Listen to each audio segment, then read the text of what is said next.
Hi everyone and welcome to Act Like a Man, a podcast for men, by men, and today I have my guest.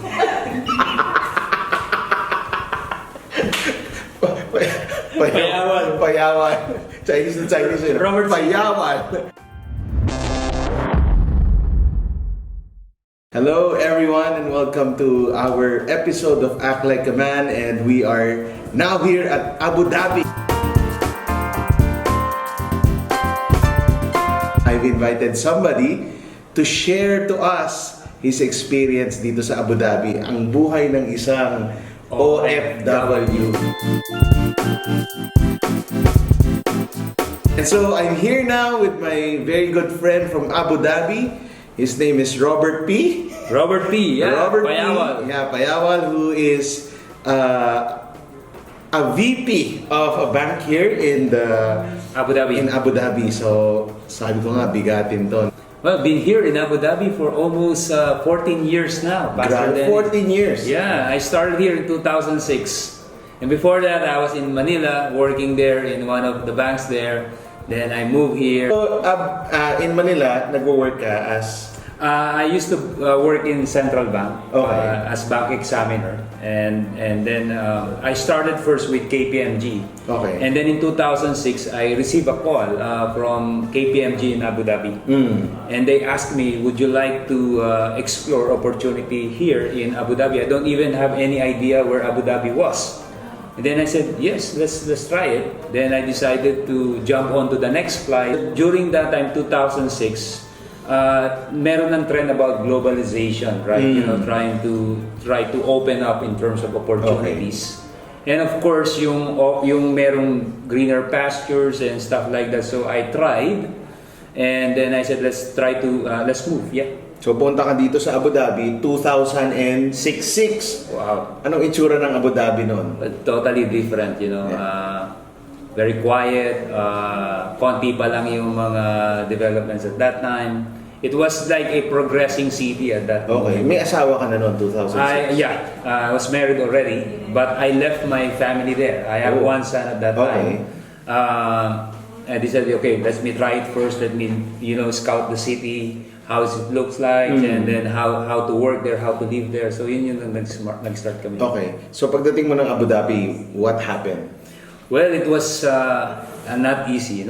Before I just have an idea what an OFW is. I thought that, pag uwi niya, may bag siya, meron siya pasalubong, so on and so forth. I realized that it's totally different. How different? It was not easy. First, emotionally being away from your family, and then of course in the workplace you really have to perform as well, and because it's a competitive environment. Maraming ibang nationalities, they're also qualified, and you really have to work double time. And plus the fact that as you miss your family, you also have some financial burden back home as well as here. Kasi that time I was not able to factor the cost of living. So mahal ang cost of living dito? At that time, even the rent, was totally different than what I expected. Kasi at that moment, my mindset was only, okay, if this is the if I convert the amount into peso, I might probably have something different. Parang taas ng sweldo mo. Pagka peso lang yung pinag-uusapan. Yes, that's true. Yeah.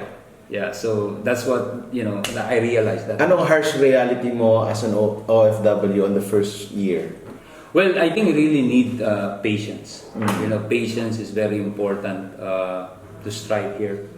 Yung adjustment, yung transition, different culture, different way of working, being far away from your family. Tapos, you need to learn, of course, yung language, different, languages here. Tapos, yung demand ng work, it's really quite higher as, what you expect. Okay. You've been here for 13 going to 13 years. And I see we're now in his house. It's a very big mansion, no? Medyo nawala nga ako, kailangan ko pa mag-jeep para lang ako punta sa sala. Ganito ba? Ganito ka ba nag-start? No, I did not start like this before. as a typical OFW. When I decided to bring my family with me, at that time I only have one son. That was after 2 months. Okay. Ay nagtira ako in what you call partition. You know, I think everybody who lives in Abu Dhabi and Dubai can relate to that. It's like you know, one room that you have to divide that. Mga ilang square meter yung... Just I think around 10 square meter, 20 square meter. Just enough to have one bed, and then, you know, small chair, and then one small fridge. Okay. And then everything is sharing. Then you have to queue in the, you know, in the bathroom. But partition dahil... Partition is the term, but sometimes it could be just a cabinet, or it could be a, you know, curtain. So yung nasa tabi mo, rinig mo lahat? You can hear that. No, there's no privacy at all. No? So that's how it is. Because rent was, as I said, you know, very expensive. Tapos shared ang bathroom nyo? Shared, yeah. Yeah. I have to pee. You know, imagine that this will be my toiletries. So I have to put it like, this is yours, this is mine. That means after you, that would be me. Wow. To take, you know, my So yung toothbrush nyo saan nyo iniiwan sa... Yung pinapasok naman namin. Baka kasi may gumamit na iba. Absolutely. If you come from the Philippines, you will have at least an apartment, or if you are blessed enough, you will have your own house. But here you kind of like realize na I would not have that unless I, you know, stay here, grind, and wait for the opportunities to happen. For you to be promoted, because you have other opportunities as well, but you just need to be patient to at least adjust, learn, and try to equip yourself. So hindi ka dapat namamadali. Hindi ka nagmamadali. And I think we see that in our generation today. Well, maybe even sa generation natin, gusto instant yaman, di ba? That's true. So anong advice mo sa mga ganon? Yung mga, mag-OFW na lang ako, yayaman ako. Well, it's not like that. You know, I think it's good to have an ambition or a dream, but you know, you also have to be realistic as well, right? Because it's not gonna be, as you said, instant. No, you really have to work for it, right? So that's why patience is so important, and therefore you also have to persevere. When I say persevere, that means that even if things are not working well for you, you still have to keep on grinding. Yung grit mo dapat nandun pa rin lagi. So talaga dapat masipag ka dito. I think that you know, I started, you know, when I was young, I was just a houseboy.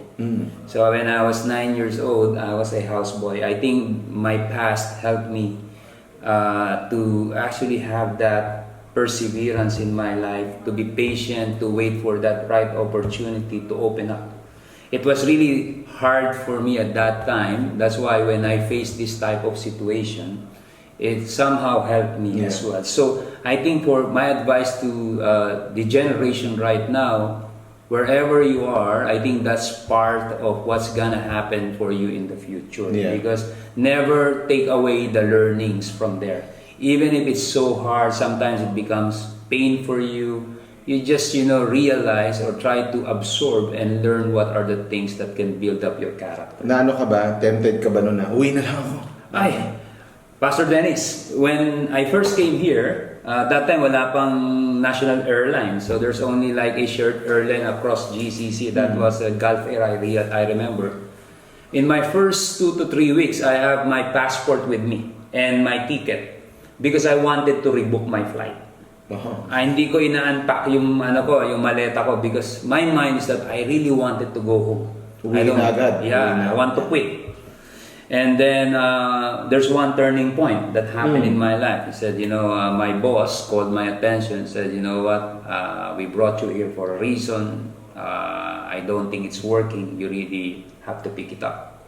And that was like yung sa Tagalog, sabi nila is like nabuhusan ako ng tubig. And then I started to realize I need to persevere here. So yung mga nakikinig, siguro kailangan yung mabuhusan ng tubig. Especially if you feel like you're stuck, parang bakit hindi na ako na-promote, walang nangyari sa career ko. Perseverance really is one of those keys for people who have achieved a certain level of success. Ano pang sikreto mo? Sabi mo, you're patient. Now, persevere. Ano pa? you need to perspire. Uy, yan. Yeah, it's like, in like when you go to the gym, right? Kita mo Pastor Dennis, di ba? Pakita mo nga, flex mo nga ng konti, Pastor Dennis.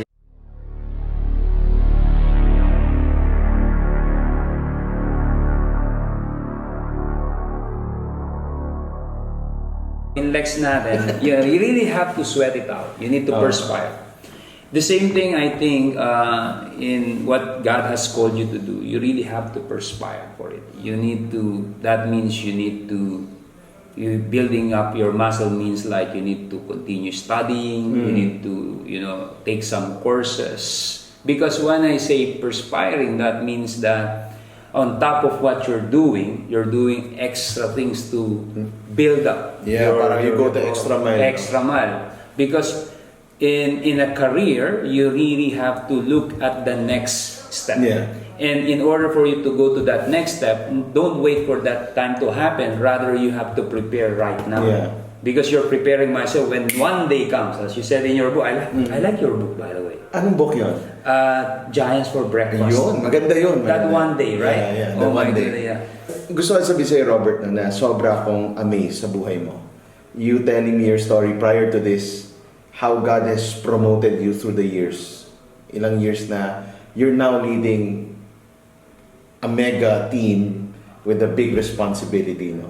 And when you say you perspire, alam natin, hindi ka lang yung ordinaryong manggagawa sa isang organisasyon. How do you improve on that? Na parang, ba't nandiyan ka ngayon sa posisyon mo? Anong nangyari na... I think all of those three things I mentioned, patience, perspiration, perseverance, they don't equate to this one key ingredient, is prayer. My relationship with God is, I think whatever happens and is happening in my life is just because of my God. I think it's just a blessing from Him, favors. I don't even imagine that the things that I experience right now, I will be able to experience the same thing with my family. And everything we have is just because of Him. Yeah. And I think, Pastor, I think more than anything else, of course, I appreciate the blessings, but I think what I believe in is that the blesser is the most important thing. Yeah. I think everything that happens from day one, when I was a child, when I was just a houseboy, became a crew in a fast food chain, and sell some of the lufas and stuff like that when I was in college, until now, is part of God's plan. Yeah. Frequently asked questions among OFWs. Kasi syempre marami naman nanonood na hindi OFW. Right. Pero meron silang kamag-anak, anak, kapatid na OFW. Anong advice na gusto mong bigay sa mga kapamilya na nasa Manila coming from an OFW na nagtatrabaho dito? Because guys, I see your hard work. Yeah. I've never experienced it, pero with all the stories that I've heard from all my Filipino friends here, parang grabe rin pala yung pinagdadaanan nyo, no? Right. Anong gusto mong malaman ng mga tao sa Manila or sa Pilipinas sa isang buhay ng isang OFW? I think siguro yung sa akin is that in the concept of stewardship. And I think I know that sometimes it's really easy for us to, out of love, culture natin yan na you just want to say, I want to give out extra mile. I think we just have, you always hear it in the Philippines, hanggang maiksi ang kumot, matutong mamaluktot. In other words, you live within your means. Budgeting in terms of managing your finances here, at the same time back home as well. Because not all of the times that it's rousy when you're working abroad as well. We also have our own personal obligations. We pay for the fees here. May problema din. May problema rin, yeah. And then we just have to learn to say no sometime if you're the OFW, if your means actually doesn't support that. Yeah. So typically, I think an OFW would give more than half of his earnings back to Manila, back to their family, and they survive with whatever remaining 50%, sometimes even 30%. It could be less than that. Wow, really? Yeah, I know a lot of people doing that as well, and it so happened that one of the things that God has opened for us here is also try to help people, because I'm working in a bank, just to help people who are also in that situation. Yeah. So we realize that sometimes people tend to actually support more than they are supposed to have, to the extent that their salary doesn't even meet the next salary cycle. So pwede silang umuwi na wala talagang ipon. It could be, it could happen, and it happened to a lot of people that we came to know. Unfortunately, not because of being responsible, just because of the circumstances of life. Yeah. Okay, last. Siguro your top advice sa mga OFW, kung paano ba, how are you able to, you have this house, you have a car, you're successful, okay, in the eyes of the world. Wow, parang Robert, you made it as one of the OFWs. Anong advice mo sa kanila when it comes to money management? One is live within your means. Okay, and you need to invest in financial education. Okay. I think you can earn a lot, but if you don't have the right discipline and understanding of how to manage your finances, you will end up in a mess as well. Yeah. I think your income will not determine the outcome, if you may. What is important is you need to continuously educate, surround yourself, invest in people who are financial coach. There's a lot of available online materials. The other one is, Pastor, I believe it is a typical OFW setup. I want to reiterate this, that hanggang maiksi ang kumot matutong mamuloktot. Live within your means. And Act your wage. Yes, and the other one is don't be tempted to tap on to different credit facilities if you don't need them. I.e. credit cards. It's very enticing, the plastic. Manage it properly. Okay. Yeah. And I do hope marami rin kayong napulot dito sa interview natin with our friend here, Robert from Abu Dhabi. You might have questions you want to ask Robert or ask me regarding the life of an OFW. Robert will answer with financial management. I could give you so many resources. Meron din akong librong Rich for Life that you can actually get. Also watch sila Randall Tiongson, sila Marvin Guermo, sila Chinkitan, para matulungan din kayo on how to handle your wealth. No? And again, yung 4 P's mo, review lang natin. Number 1, sabi mo, patience. You have to be patient. Number 2, you have to persevere. Okay? Ano pa sa Tagalog yung persevere? Ano nga ba yun? Magtiis ba? Persevere? Hindi. Parang Magsumika. Yun. Persevere. Number 3 is to perspire. Or pawis. Pawis. Sweat it out. Sweat it out. Build up your muscles. Yes. And number 4 is prayer. Yeah. Yung relationship mo kay God. Yeah. Kundi, actually, pwede ka man masira, kung mayaman ka tapos wala kang Diyos. Yes. Yeah. Daming sale dito eh. Natitip nga ako.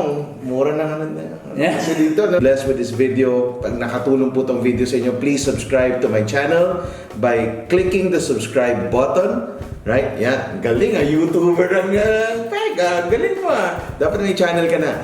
Alright. And also, press the notification bell para for the new videos that I upload every week would go right straight to your email.